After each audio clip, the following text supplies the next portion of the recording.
आपका बहुत बहुत स्वागत है नॉर्थ न्यूज़ में। बहुत बहुत धन्यवाद, आपने मुझे बुलाया। हाँ जी। और आपको मुबारकें भी, एनडीए की जो है ऐतिहासिक जीत की तरफ बढ़ रही है। तो आपको क्या लगता है कि क्या क्या कारण है? हालांकि जो बीजेपी के मेन लीडर हैं, चाहे हम प्राइम मिनिस्टर की बात करें, चाहे हम अमित शाह की बात करें, वो जब भी कंपेन कर रहे थे वो यही बार बार दावा कर रहे थे कि इस बार जो एनडीए है वो ऐतिहासिक जीत जो है वो हासिल कर रही थी। हालांकि जो विरोधी पार्टियां वो काफ़ी आरोप लगा रहे थे, यहाँ तक कि इलेक्शन से पहले जो वोट चोरी के भी आरोप लगे। तो आपको क्या लगता है कि क्या मेन कारण रहे कि बीजेपी इतनी ऐतिहासिक जीत की तरफ जा रही है?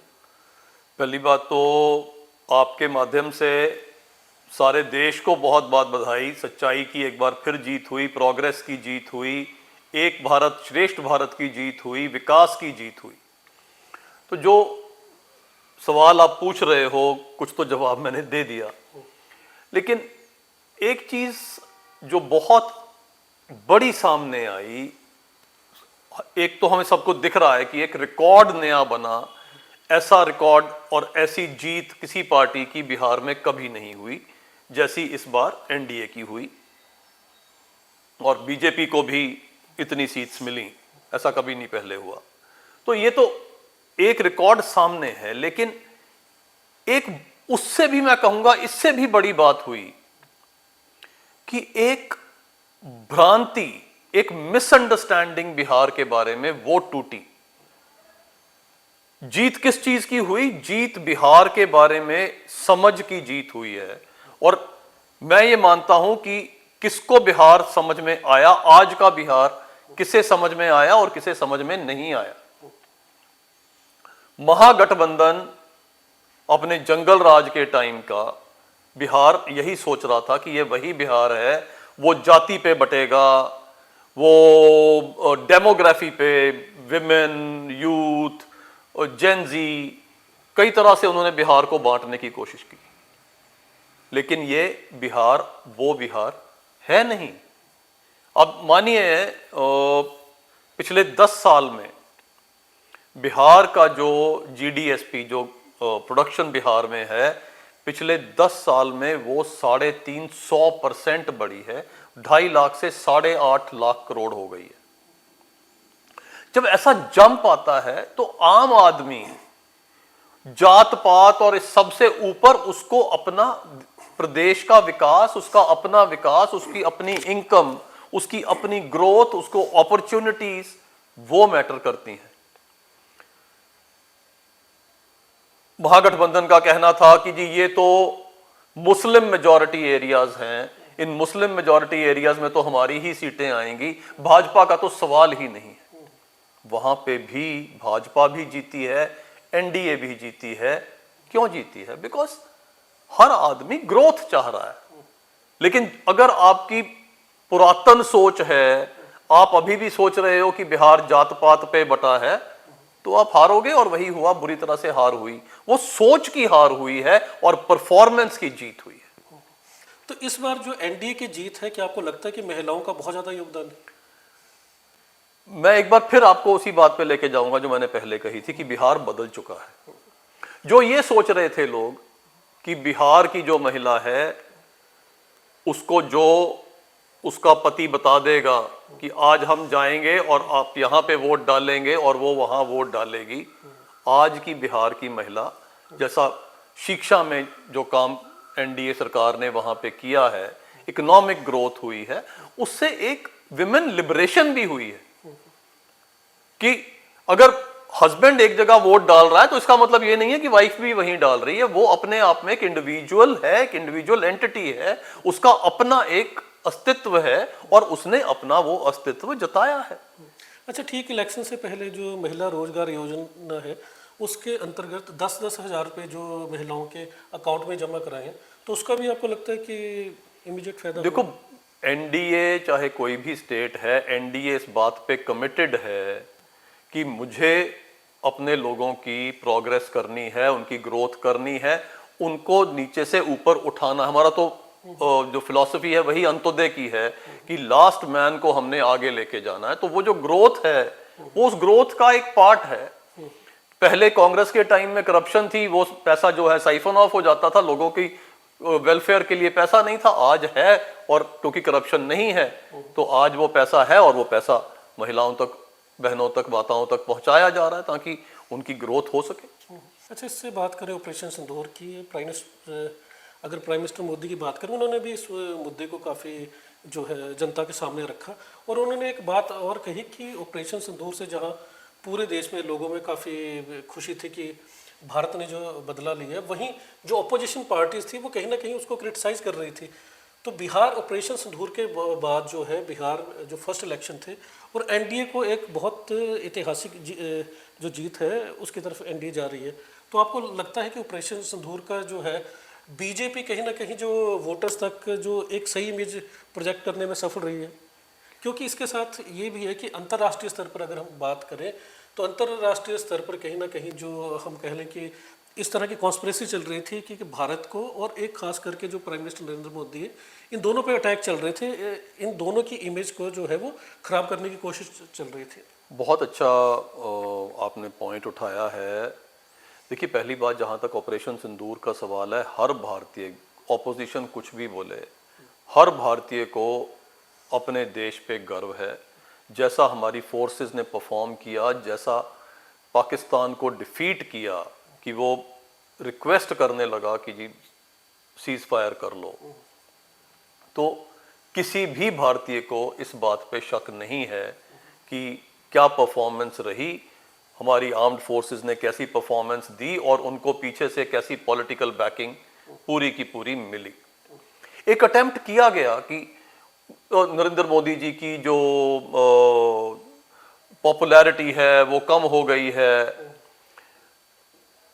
एक बहुत बड़ा, आपने बिल्कुल सही कहा है, एक बहुत बड़ा अंतर्राष्ट्रीय षड्यंत्र चल रहा है, चाहे वो जॉर्ज सोरोस फंड कर रहा है, चाहे डीप स्टेट है, सब कुछ, इस सारा रीजन डिस्टेबलाइज्ड है। अब ये देखो, जब वोट चोरी की बात हो रही, वोट चोरी में राहुल गांधी जी ने कहा वोट चोरी हो रही है, जेन जी को ये देखना चाहिए। सिर्फ जेन जी को क्यों देखना चाहिए, सारे देश को क्यों नहीं देखना चाहिए? बेसिक आइडिया था कि चाहे वो नेपाल है, बांग्लादेश है, श्रीलंका है, जगह जगह पे जेन जी के कारण देश डिस्टेबलाइज हुए। तो एक अटेम्प्ट, ये जो फॉरेन की ताकतें और उनका conduit Indian national Congress, Rahul Gandhi, उनके थ्रू वो अटेम्प्ट कर रहे थे कि कहीं हम भारत में भी जेन जी को भड़काएं और वैसी डिस्टेबलाइजेशन इंडिया की भी हो। लेकिन वो उन्होंने इंडिया के यूथ को अंडर एस्टिमेट किया। इंडिया का यूथ बहुत सुलझा हुआ, बहुत इंटेलिजेंट यूथ है, जो ऐसे झांसों में आने वाला नहीं है, और उसने ये प्रूव किया। आज अभी जो लेटेस्ट हम देख रहे थे, शायद 5-6 सीटों तक पहुंच गई इंडियन नेशनल कांग्रेस। AIMIM के बराबर की पार्टी बिहार में इंडियन नेशनल कांग्रेस है। अगर उनको पता होता देश की रिस्पेक्ट कैसे करनी है, बड़ों की रिस्पेक्ट कैसे करनी, महागठबंधन ने, जैसी इस इलेक्शन में किसी ने आज तक नहीं देखा कि किसी प्रधानमंत्री को, किसी भी नेता को इतनी भद्दी गालियां दी जाएं जैसी मोदी जी को दी गई, उनकी पूज्य माता जी को दी गई, और जैसे तेजस्वी ने नीतीश कुमार को दी, जिनको वो रिस्पेक्ट करता था पहले। तो वो एक, हमारे संस्कार भी जनता नहीं भूली है, ग्रोथ भी हुई, हमारे संस्कार भी वही हैं, और इस सारे का जो मिश्रण है उसका ये रिजल्ट है कि इंडियन नेशनल कांग्रेस तो कहीं है ही नहीं। तो आपको लगता है कि जहाँ जो अपोजिशन पार्टी के लीडर, चाहे हम राहुल गांधी की बात करें या तेजस्वी की बात करें, उन्होंने एक मर्यादा, उसका उल्लंघन किया, जो कि पॉलिटिकल मर्यादा होती थी कि आप कंपेन भी कर रहे हो, चाहे अपोजिशन पार्टीज के अगेंस्ट एलिगेशन लगा रहे, पर एक मर्यादा के अंदर, तो कहीं ना कहीं वो भी जो उनके एलिगेशन थे वो बैकफायर कर गए, जिस तरह की उन्होंने शब्दावली यूज की। बिल्कुल, मैं यही कह रहा हूं कि भारत से संस्कार नहीं गया, ग्रोथ भी हुई लेकिन संस्कार नहीं गया। हम किसी को भी अप्रिशिएट ऐसा नहीं करेंगे कि जो किसी और की माता को गाली दे, ये कहीं अप्रिशिएट नहीं होगा, ये बैकफायर करेगा, और बैकफायर इतनी बुरी तरह से किया कि नामो निशान मिटने वाली नौबत आ गई है। तो ये इसीलिए है। और जो आप ये देखिए ना, वोट चोरी की बात हो रही थी, राहुल गांधी ने पन्ने दिखाए, ये देखो PDF है, ये मैं प्रिंट आउट लाया हूं। वो PDF कहां से अपलोड हो रही है? म्यांमार से। ये कंट्रोवर्सी चल रही है कि म्यांमार से क्यों अपलोड हो रही है? हर बार वो कोई भी कंट्रोवर्सी से पहले विदेश क्यों जाते हैं? क्योंकि वो विदेशी ताकतों की एक कठपुतली बन गए हैं, भारत को जो डिस्टेबलाइज करना चाहते हैं उन लोगों के लिए। अगर वोट चोरी हुई हो, कोर्ट में आप चले गए थे, महागठबंधन कोर्ट में गया था, कोर्ट ने मॉनिटर किया एसआईआर को, इलेक्शन कमीशन को कहा कि कोई प्रॉब्लम होगी तो हम चुनाव रोक देंगे। इलेक्शन कमीशन ने कहा जी जिसको भी प्रॉब्लम हो हम मौका देंगे, आप अपनी ऑब्जेक्शन फाइल करो, हम रेक्टिफाई करेंगे। ऑब्जेक्शन नहीं आई कोई। क्यों नहीं आई अगर वोट चोरी हो रही थी?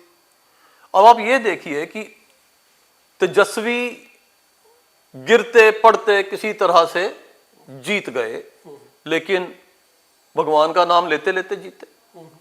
अब क्या हम ये माने कि तेजस्वी जी ने अपनी कॉन्स्टिट्यूएंसी की जो वोटें कट रही थी वो नहीं देख पाए, उस पर ऑब्जेक्शन नहीं कर पाए क्योंकि कहीं कोई प्रॉब्लम थी ही नहीं तो वो तो धड़ल्ले से जीतना चाहिए था ना उन्हें, या तब उनको ऑब्जेक्शन फाइल करते वो। क्या वो अपनी कॉन्स्टिट्यूएंसी भी तेजस्वी नहीं देख पाए? कोई मानेगा इस बात को? देश की जनता अपने आप उनके सामने है ये। अच्छा, इससे जुड़ा हुआ है कि एसआईआर के जो एलिगेशन लगा रहे थे, चाहे राहुल गांधी की बात करें चाहे तेजस्वी की बात करें और जो अपोजिशन के लीडर्स थे, तो आपको लगता है कि ये जो इशू इतना बड़ा खड़ा किया गया, जनता ने जिस तरह से वोटिंग की है उसका कहीं जो असर है वो नजर नहीं आ रहा है? देखिए बहुत साल पहले इन्होंने कहा ईवीएम, तो इलेक्शन कमीशन ने कहा भाई साहब ईवीएम हैक होती है, ये सामने ईवीएम पड़ी है, मेरे को प्लीज हैक करके दिखाओ। जो बेस्ट टेक्नीशियन, जो बेस्ट टेक्नोलॉजिस्ट आपके पास है लेकर के आओ, मैं तो खुद जानना चाहता हूं कि ईवीएम हैक कैसे होती है। कोई नहीं आया। क्यों? क्योंकि ईवीएम हैक नहीं हो सकती। और सारा उन्होंने जोर लगा लिया, सारा प्रोसेस जो वीवीपैट के साथ में कंपैरिजन हुआ, एक भी गलती नहीं निकली, एक आधी तो निकल ही आती है, एक भी नहीं निकली। तो इनको लगा यार ये तो कोर्ट से भी सपोर्ट नहीं मिली, इसको छोड़ दो। अब एसआईआर के पीछे पड़े, वोट चोरी। कोर्ट में आप चले गए, कोर्ट ने कहा एसआईआर को मैं मॉनिटर करूंगा, कोर्ट ने मॉनिटर कर लिया। इलेक्शन कमीशन ने कहा ऑब्जेक्शन कर लो, ऑब्जेक्शन फाइल नहीं हुआ। आज सुबेरे अभी तो पोस्टल वोट गिनी जा रही थी कि 9 बजे इनकी पार्टी से एसआईआर और वोट चोरी के ट्वीट शुरू हो गए थे। अभी तो एक्चुअल बैलेट बॉक्स वाली या ईवीएम तो अभी खुले भी नहीं थे, तभी से उन्होंने हार मान ली थी और कह दिया था जी ये तो वोट चोरी हो गई। अरे जब आप कल तक तो कह रहे थे हम जीतने वाले हैं, एग्जिट पोल गलत हैं सब, तो ये कैसा हो गया? तो अगर आपकी परफॉर्मेंस ही नहीं है, आपकी कोई विजन ही नहीं है, आप सोच रहे हो कि मैं देश को, वो अंग्रेजों के ज़माने की पार्टी, इसलिए उन्होंने भी देश को डिवाइड एंड रूल किया था, मैं भी बिहार को जात पात में बांट के राज कर लूंगा। ये वो बिहार है ही नहीं। ये नरेंद्र मोदी की सरकार ने जो काम सारे देश में किया है, बिहार में किया है, नीतीश जी ने जो काम वहां किया है, ये वो काम बोला है, this is a vote for performance. जिस तरह अब सीटें आई है उसके हिसाब से तो बीजेपी जो है एनडीए, अगर हम गठबंधन की बात करें, सबसे ज़्यादा सीटें उनकी आ रही हैं। तो क्या बीजेपी अभी भी उसी चीज़ पे स्टिक रहेगी कि नीतीश जो है वो मेन चेहरे जिनके लीडरशिप में इलेक्शन लड़े, कि किसी और को भी अब एज ए सीएम कैंडिडेट चेहरा ला सकते हैं? बीजेपी अपने शब्दों पे, अपनी कमिटमेंट पे टिकने वाली पार्टी है। पिछली बार भी हमने ये कहा था हमारा सीएम फेस नीतीश जी हैं, बीजेपी की सीटें ज़्यादा थी, सीएम नीतीश जी थे, कुछ बदलने वाला नहीं है। जो कमिटमेंट है, इकट्ठे मिलके भाइयों की तरह चले हैं, जो कमिटमेंट है वो कमिटमेंट है। बीजेपी अपनी कमिटमेंट से कभी पीछे नहीं हटती, ना हटेगी, और नीतीश जी ही सीएम होंगे। ठीक है, थैंक यू। ये थे बीजेपी के चीफ स्पोक्स पर्सन, जिन्होंने सारे मुद्दों पे जो अपनी बहुत जो है स्ट्रेट फॉरवर्ड होकर सारे मुद्दों पे जो है वो डिस्कशन की और बहुत चीज़ें जो है वो साफ भी की। और उनमें से एक जो चीज़ थी, इन्होंने जो क्लैरिफाई की है कि इस बार का जो एनडीए को ऐतिहासिक जीत मिली है, उसके पीछे जो मुख्य कारण है वो है डेवलपमेंट। हम जो अलग अलग तरह के जो कयास लगाए जा रहे थे कि बिहार के अंदर पोलराइजेशन होगी, जाति या धर्म के नाम पर वोटिंग होगी, उस तरह का इस बार जो है जो पूरे रिजल्ट सामने आ रहे हैं, इस बार जो टोटली रिजल्ट आए हैं उनका जो एनालिसिस है वो इंटायरली डिफरेंट है। लोगों ने जो एनडीए को वोट किया है वो डेवलपमेंट के नाम पर किया है।